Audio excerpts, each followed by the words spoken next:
जय श्री कृष्णा। मैं आचार्य ज्योति स्वागत करती हूँ आप सभी का वैदिक एस्ट्रो केंद्र में। दर्शकों, आज हम बात कर रहे हैं बुद्ध पूर्णिमा या वैशाख पूर्णिमा 2026 की, जो ना केवल एक धार्मिक पर्व है बल्कि आत्मिक शुद्धि का, मानसिक संतुलन का और कर्म सुधार का एक अत्यंत ही शक्तिशाली अवसर भी है। वर्ष 2026 में हम बुद्ध पूर्णिमा शुक्रवार 1 मई को मना रहे हैं। पूर्णिमा तिथि जो प्रारंभ हो रही है वो 30 अप्रैल को रात 9:15 से शुरू हो जाएगी और समापन उसका 1 मई की रात 10:55 पर होगा। यह तिथि विशेष रूप से महत्वपूर्ण है क्योंकि इसी दिन भगवान बुद्ध का जन्म, बौद्धि प्राप्ति और महापरिनिर्वाण हुआ था। तीनों घटनाएं घटित हुई थी, इसलिए इसे त्रिविध पावन तिथि भी कहा जाता है। वैशाख पूर्णिमा का हिंदू धर्म में भी विशेष स्थान है। शास्त्रों के अनुसार वैशाख मास स्वयं में सबसे पवित्र महीनों में से एक है और इसकी पूर्णिमा पर किया गया स्नान, दान और व्रत अनेक यज्ञों के समान फल देता है।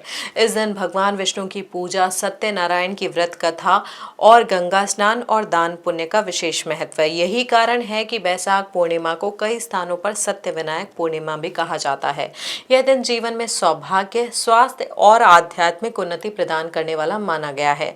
यदि हम वैदिक ज्योतिष की दृष्टि से बात करें तो पूर्णिमा का जो सीधा संबंध होता है वो चंद्रमा से होता है और चंद्रमा मन, भावनाओं और मानसिक शांति का कारक है।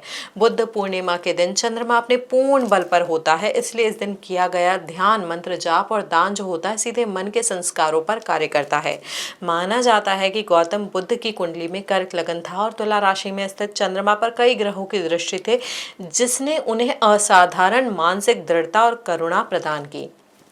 यही कारण है कि बुद्ध देव का जो पूरा दर्शन है मन को समझने और उन्हें मुक्त करने पर केंद्रित था। इस वर्ष की हम वैशाख पूर्णिमा की बात करें या बुद्ध पूर्णिमा की बात करें, यह केवल एक पर्व नहीं है बल्कि ग्रहों के स्तर पर भी आत्मिक जागरण और मन की शुद्धि का विशेष संकेत लेकर आ रहा है। बुद्ध पूर्णिमा का मूल संदेश अगर हम समझने का प्रयास करें वो होता है अहंकार से मुक्ति, मन का संतुलन, करुणा का विस्तार, और ठीक यही संदेश इस दिन की ग्रह स्थिति भी दे रही है।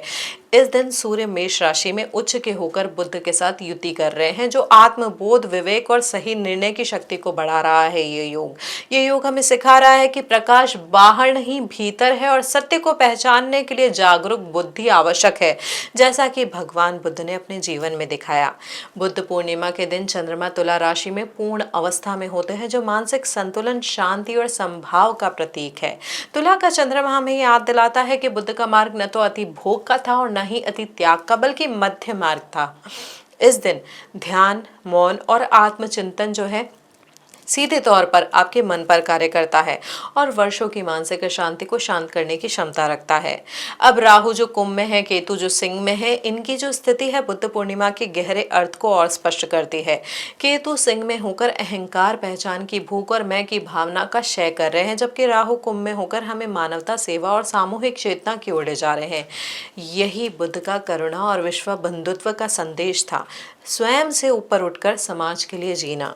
इस समय जो गुरु मिथुन राशि में है, जो ज्ञान, संवाद और शास्त्र अध्ययन को बल देते हैं, बुद्ध पूर्णिमा पर बुद्ध के उपदेशों का श्रवण, धर्म चक्र प्रवर्तन की भावना या मंत्र जाप इसलिए विशेष फलदायी होता है क्योंकि गुरु स्वयं ज्ञान के द्वार खोल रहे हैं आपके लिए।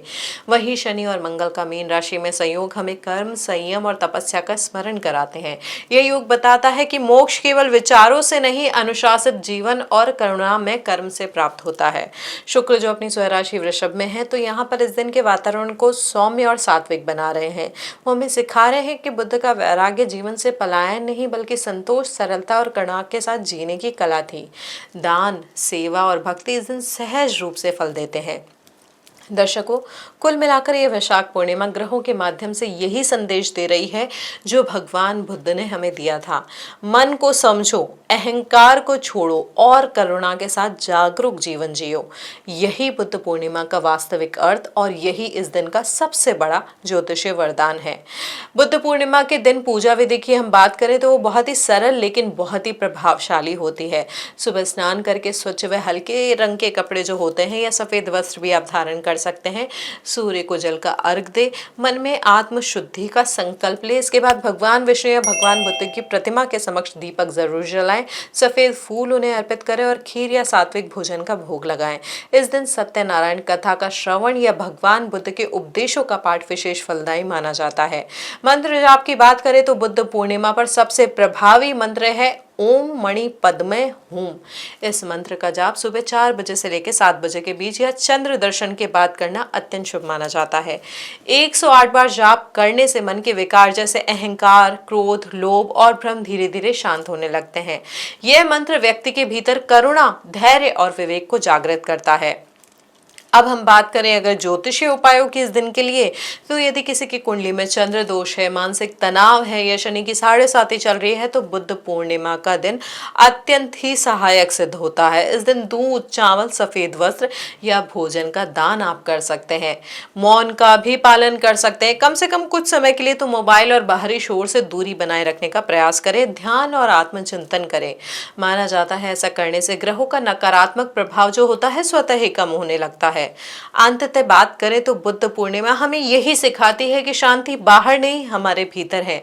आज के तनावपूर्ण और तेज जीवन में बुद्ध का अष्टांगिक मार्ग, सही दृष्टि, सही कर्म, सही वाणी और सही ध्यान पहले से कहीं अधिक प्रासंगिक हो गया है। यदि हम इस दिन केवल एक संकल्प ही ले लें तो हम अपने मन को समझने का प्रयास करेंगे, तो यही बुद्ध पूर्णिमा का सच्चा उत्सव होगा। जैसा कि भगवान बुद्ध ने कहा था, peace comes from within, do not seek it without. अगर आपको हमारा विश्लेषण अच्छा लगा हो तो इस वीडियो को लाइक करें, शेयर करें, बेल बटन दबाकर चैनल को सब्सक्राइब जरूर करें। हरिओम।